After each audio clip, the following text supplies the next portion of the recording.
there is another song. And I know for somebody here tonight, this is going to be your all-time favorite song. And I want you to know, if this is your all-time favorite song, that I didn't wake up this morning in a bad mood thinking, yeah, I gotta rip on their all-time favorite song. So if this is your all-time favorite song, I still love you.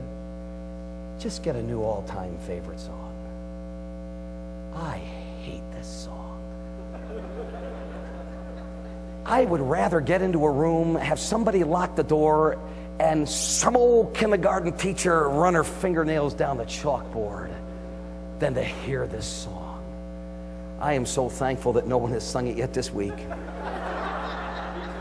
And if you're singing it tomorrow, I got here first. I hate this song. You can almost see the missions conference now, and it's an emotional song, and it's a moving song, and the tears are going to come to your eyes as somebody stands up and they start singing, "Thank you for giving to the Lord." Oh, do I hate that song. And there I was sitting in a service, missionaries showed those slides, those little boys and girls in Africa, and I saw those poor little kids, and I reached in my pocket, and I gave my last 37 cents to Jesus. And so now when I get to heaven, all these boys and girls are going to come up to me singing, "Thank you for giving to the Lord." Or, I woke up on Sunday morning, I forgot my Sunday school lesson. I threw one together, went to the class. At the end, I said, if you want to ask Jesus in your heart, raise your hand. And I raised my hand. And so one day, all these kids are going to run up to me in heaven and sing to me, "Thank you for giving to the Lord." Do you see where we are, folks? In the old days, you used to at least have to tithe. You don't even have to tithe anymore. Now all you got to do is give your spare change, and we think people are going to be singing, "Thank you for giving to the Lord."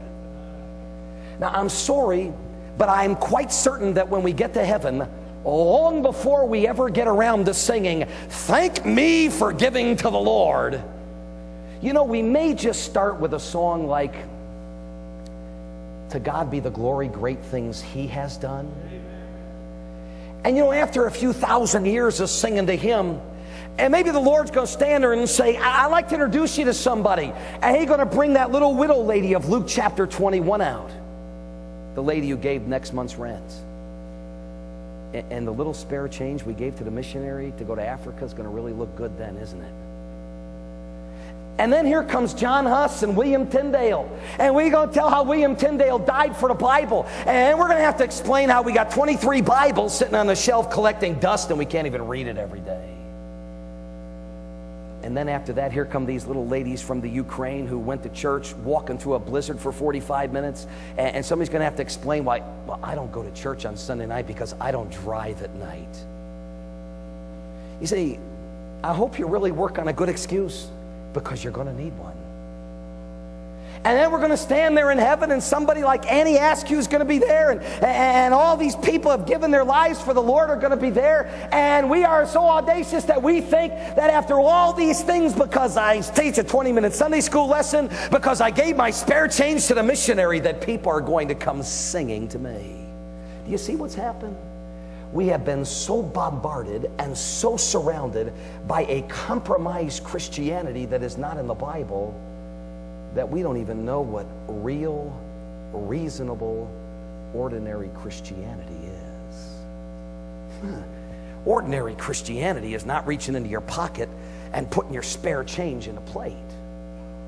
Reasonable Christianity gives your life to do the will of God. Reasonable Christianity is not just take a few minutes and teach a Sunday school class. It's not about 20 minutes on a Sunday morning. Reasonable Christianity is not just taking an hour and working on a bus route on Sunday. Reasonable Christianity is giving our lives to do whatever God wants them to do. A reasonable Christian gives their life to do the good and the acceptable and the perfect will of God.